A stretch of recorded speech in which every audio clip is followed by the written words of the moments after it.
हुजूर, हज पर एहराम बांधने का क्या फलसफा है?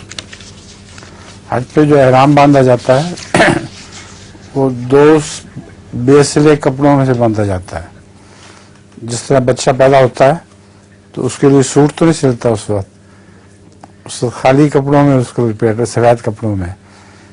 तो ये मतलब है कि गोया तुम लोग हज के दौरान नए पैदा हो रहे हो और एक नई जिंदगी मिल रही है, इसलिए। और फिर वो सफेद कपड़े होने की वजह से बेदाग है, उसमें कोई गुनाह नहीं। तो बहुत सी हिकमतें हैं, उनमें से दो ये हैं।